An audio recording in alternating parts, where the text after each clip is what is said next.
Hay una razón en la naturaleza para que exista algo más bien que nada. Esto es una consecuencia de aquel gran principio de que nada se hace sin razón.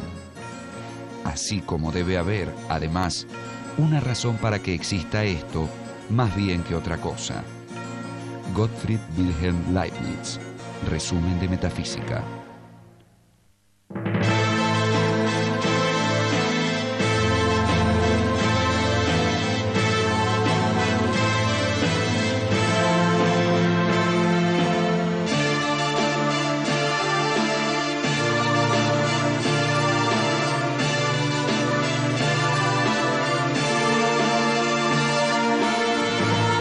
Gottfried Wilhelm Leibniz. Leibniz nace cuando está concluyendo la Guerra de los 30 años, una guerra que fue terrible para Alemania sobre todo, que la dejó prácticamente en ruinas, no en ruinas físicas, sino sí en ruinas culturales. Aparte mató parte importante de su juventud, ¿no es cierto? Y sobre todo de su intelectualidad. Esto hace que Leibniz se encuentre con un país prácticamente devastado y a partir de esta devastación él comienza a generar sus ideas. La vida de Leibniz se ubica entre 1646 y 1716, o sea que cubre un arco de 70 años y estuvo en un periodo particularmente importante para la sedimentación de las ideas filosóficas modernas. Él está ahí como un gozne entre la metafísica del siglo XVII, la gran y heroica metafísica del siglo XVII y ya el mundo del iluminismo.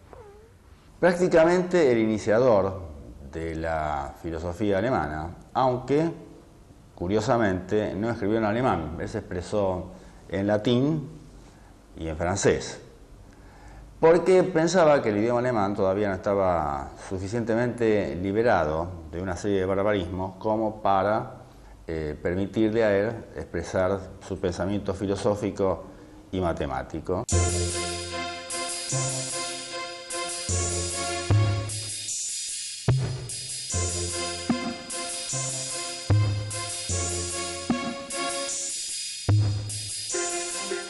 Gottfried Wilhelm Leibniz nació en Leipzig en 1646. Su padre fue profesor universitario. El joven Leibniz cursó sus estudios elementales en la Nikolai-Schule y desde muy temprano llamó la atención por su inteligencia. En 1661 ingresó en la Universidad de Leipzig, donde estudió filosofía, matemáticas y jurisprudencia. En 1667 entró al servicio del barón von Boineburg, quien lo introdujo en la corte. Después entró al servicio de distintos tipos de personajes de la nobleza, gracias a los cuales pudo viajar por Europa. Sobre todo fue a París y Londres. Tenemos entre 1671 y 1676 un periodo en el cual él va a Francia, Holanda, Inglaterra, y luego retorna a Francia, y en ese lapso él se interioriza, entrevista a muchos de los filósofos franceses que solamente conocía por lecturas, y no todas ellas muy profundas, según él mismo confiesa al principio. Al concluir ese periodo, en 1676, él recibe un puesto muy importante que lo va a marcar para toda su vida. Va a ser el bibliotecario de la casa de Hannover, la familia Brunswick, que lo contrata como bibliotecario y consejero de corte. Eso le permite un desahogo de tipo económico, una gran proyección de tipo social y la posibilidad de moverse con cuántos libros y bibliotecas había en la zona. A los 30 años, Leibniz tenía ya un fuerte prestigio en el mundo intelectual europeo. Había escrito varios textos sobre derecho, pedagogía, teología, física, aritmética, filosofía y política. En esta época escribió una detallada historia de la ciudad de Hannover.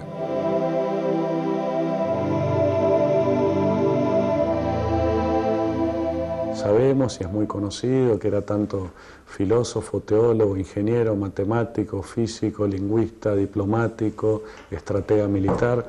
O sea, era como un sabio renacentista abierto a todo, pero siempre le parecía que esa totalidad no era una pura yuxtaposición de cuestiones, sino que había un principio común.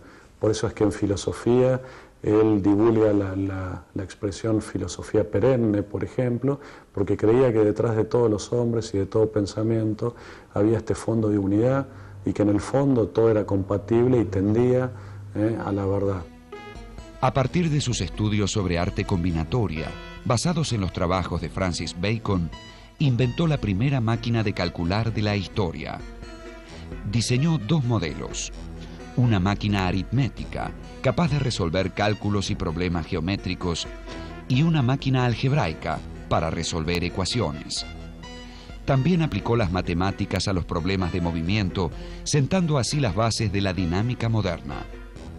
Pero el aporte fundamental de Leibniz a las ciencias exactas fue su descubrimiento del cálculo infinitesimal.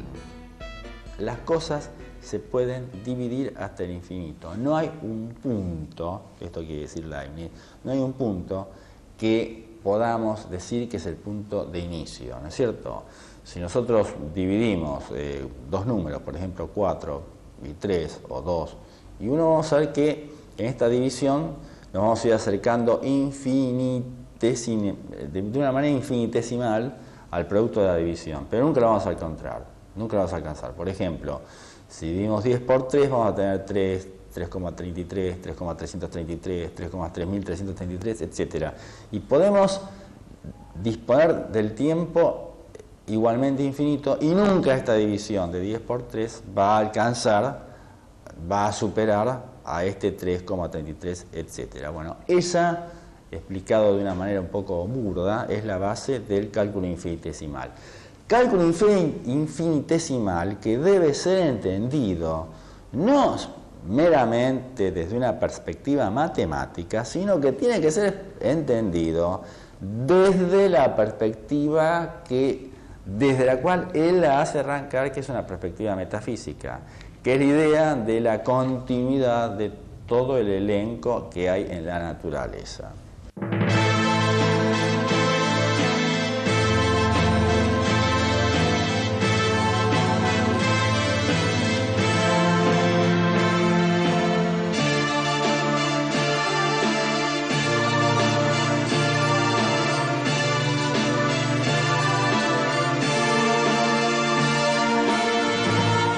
Gottfried Wilhelm Leibniz.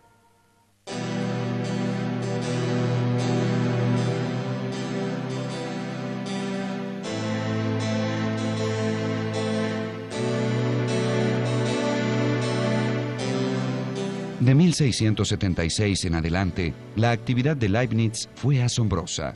Cumplió tareas de juez en la corte, realizó experimentos físicos, intentó reunir y conciliar a las diferentes iglesias cristianas y convocó a los científicos a unir sus esfuerzos en la confección de una enciclopedia que reuniera